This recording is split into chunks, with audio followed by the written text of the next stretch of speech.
नमस्कार दोस्तों, एस्ट्रोलॉजर कपिल मिश्रा में आपका बहुत बहुत स्वागत है।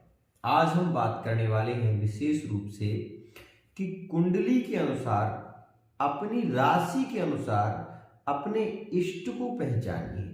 क्योंकि मित्रों, जब आप अपनी कुंडली के इष्ट को पहचान लेते हैं तो आपके जीवन में कितनी भी बड़ी समस्या क्यों ना आ रही हो, केवल उस इष्ट की उपासना करने से आपके जीवन का हर संकट पल भर में कट जाता है। मित्रों, एक बात हमेशा ध्यान रखिए कि कुंडली में लग्न से पंचम और लग्न से नवम भाव जो होता है वही आपके जीवन का सबसे महत्वपूर्ण तत्व होता है। क्यों, उसे समझिए। क्योंकि मित्रों, लग्न स्वयं आप ही हो। लग्न का मतलब होता है सीधा सा कि आपका जो मस्तिष्क का पूरा तन भाग है, मतलब जो आपका शरीर है, उसमें ऊर्ध्व भाग जो आपका मुख है वही विशेष रूप से लग्न है। और मित्रों, लग्न से पंचम भाव जो है वो आपसे जो उत्पन्न है उसे कहते हैं पंचम भाव। तो पंचम भाव आपका तन से सुहृत हो जाता है। सीधी सी बात है कि आपका पुत्र जो होगा वो विशेष रूप से देखा जाएगा पंचम से, और आपका प्रेम जो होगा वो पंचम से देखा जाएगा।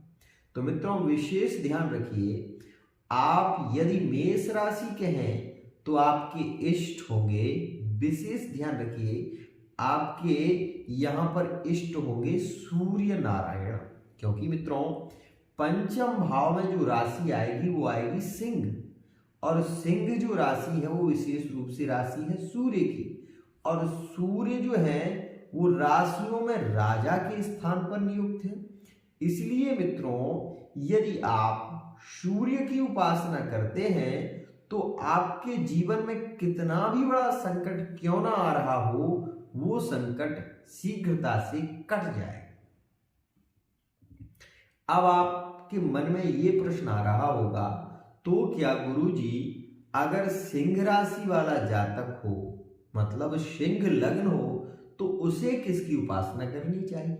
सीधी सी बात है मित्रों, मैं यहां पर बता दूं कि सूर्य मतलब सिंह राशि वाले जातक को उपासना करनी चाहिए विशेष रूप से भगवान विष्णु की। क्योंकि मित्रों, सूर्य के जो देव हैं, जिन्हें उनसे प्रकाश प्राप्त हो रहा है, वो भगवान विष्णु ही हैं। क्योंकि भगवान विष्णु का एक अंश है जो सूर्य है, इसलिए उनके पिता जो हैं वो विशेष रूप से कौन है? नारायण। अब मित्रों, यहां पर एक बात और आ जाती है कि यदि धनु राशि का व्यक्ति हो तो वो किसकी उपासना करे? यहां पर बिल्कुल सीधी सी बात है। तो मित्रों, मैं आपको बता देना चाहता हूं कि जो धनु राशि के जातक हैं उन्हें उपासना करनी चाहिए हनुमान जी की विशेष रूप से। क्योंकि उनकी लग्न से जो पंचम भाव में राशि आती है वो है मेष, और मेष राशि के चलते उन्हें उपासना हनुमान जी की करनी चाहिए। अब मित्रों, एक बात ध्यान रखिए कि आप विशेष रूप से इन तीन इष्टों में से किसी की भी उपासना कर सकते हैं। ध्यान दें, यदि आप मेष राशि के हैं तो आपको उपासना सूर्य की करनी चाहिए। यदि आप विशेष रूप से मेष राशि के हैं तो आप हनुमान जी की उपासना कर सकते हैं।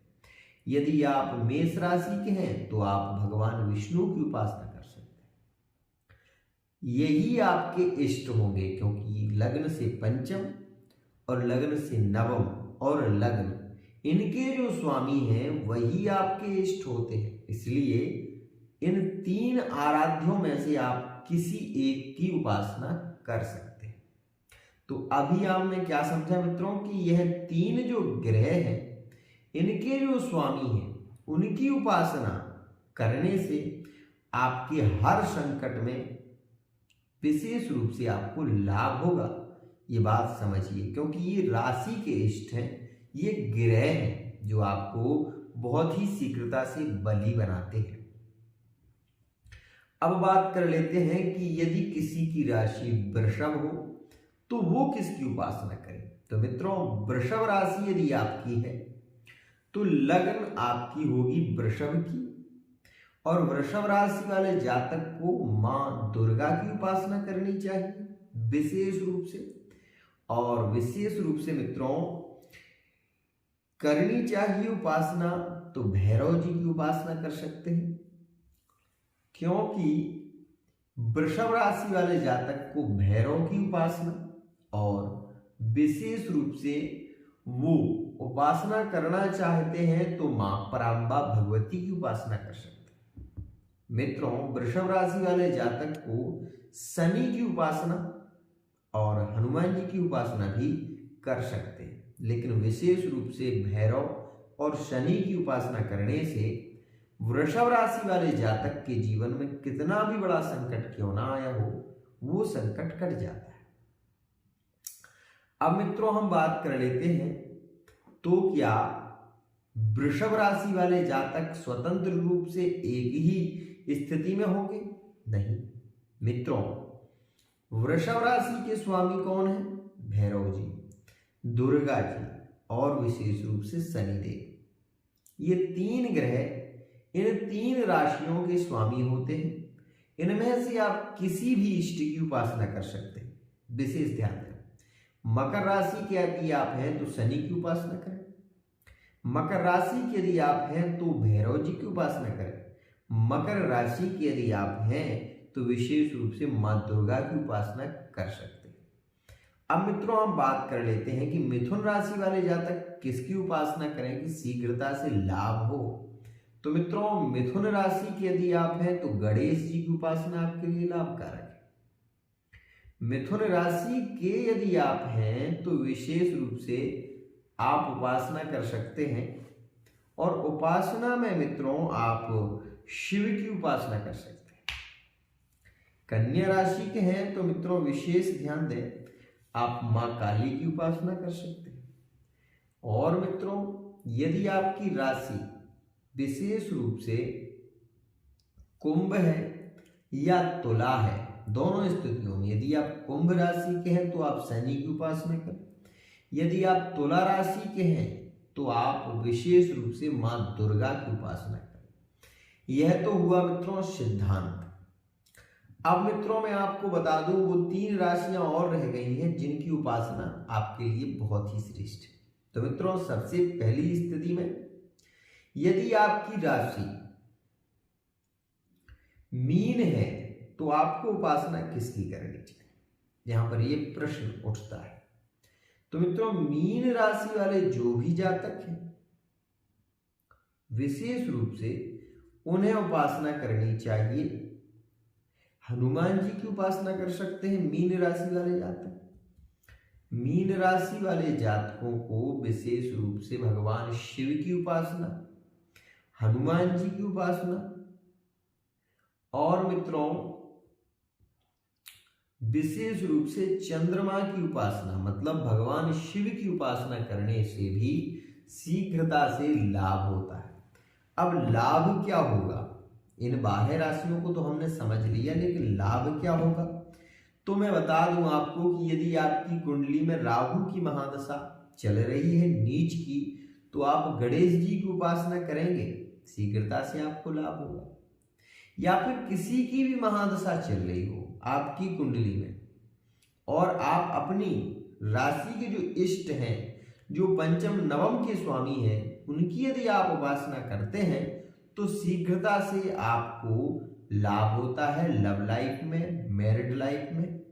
आप ऐसा अनुभव कर रहे हो कि पार्टनर आपका आपसे बात ही नहीं करना चाहता, कर ही नहीं रहा, तो आपको कुछ नहीं करना है, केवल आपको अपने राशि के स्वामी, जो आपकी राशि के स्वामी हो, उन स्वामी के बीज मंत्रों का आप जप करिए और उसका ध्यान करिए जिसके लिए ये किया जा रहा है। मैं ये कह रहा हूं 100% आपको लाभ अवश्य ही मिलेगा। मित्रों एक बात और ध्यान रखिए, किसी भी मंत्र को जागृत करने के लिए उसको गुण रखा जाता है, किसी भी यंत्र को जागृत करने के लिए उसे भी गुण रखा जाता है, और किसी भी तंत्र को जागृत करने के लिए उसे भी गुण ही रखा जाता है। तो मित्रों विशेष ध्यान दें, अपनी राशि के इष्ट को पहचाने। एक बार फिर मैं बता रहा हूं, उसे जाने। मेष राशि वाले जातक, सिंह राशि वाले जातक और विशेष रूप से धनु राशि वाले जातकों को चाहिए कि वो हनुमान जी की उपासना करें, विशेष रूप से भगवान विष्णु की उपासना करें, विशेष रूप से मित्रों वो शिव की उपासना करें, भगवान शंकर की उपासना भी उन्हें विशेष रूप से लाभकारी है। वृषभ राशि वाले जातक विशेष रूप से माँ दुर्गा की उपासना करें, गणेश जी की उपासना कर सकते हैं। वृषभ राशि वाले जातक दुर्गा की उपासना कर सकते हैं, माँ काली की उपासना कर सकते हैं, विशेष रूप से भैरव जी की उपासना कर सकते हैं। तो ये वृषभ, कन्या और मकर राशि वाले जातकों के लिए खास है। ये विशेष रूप से कुंभ राशि वाले जातकों को शनि की उपासना करनी चाहिए, मिथुन राशि वाले जातकों को भगवान गणेश की उपासना करनी चाहिए, और विशेष रूप से जो तुला राशि के हैं उन्हें माँ दुर्गा की उपासना करनी चाहिए। मित्रों यदि आपकी राशि मीन है तो आपको विशेष रूप से भगवान विष्णु के मंत्र को जपना चाहिए। यदि आपकी राशि विशेष रूप से कर्क है तो भगवान शिव की उपासना, और वृश्चिक है तो मंगल की उपासना आपको अवश्य ही करनी चाहिए। तो मित्रों इन स्थितियों में यदि आप उपासना करते हैं तो आपको 100% लाभ होता है, क्योंकि नवम पंचम का योग जब होता है तभी प्रेम संबंधों में प्रगाढ़ता की स्थिति बनती है। तो मित्रों आशा करता हूं इस वीडियो में आपने ये जान लिया होगा कि मूल और त्रिकोण की जो राशि कुंभ राशि है उस राशि के लिए यह वर्तमान समय कितना खास है और कितना शीघ्र आपके लिए परिवर्तन कर सकता है। आज के लिए इतना ही। आशा करता हूं ये वीडियो आपको पसंद आएगी, और वीडियो पसंद आती है चैनल को सब्सक्राइब अवश्य कर लें।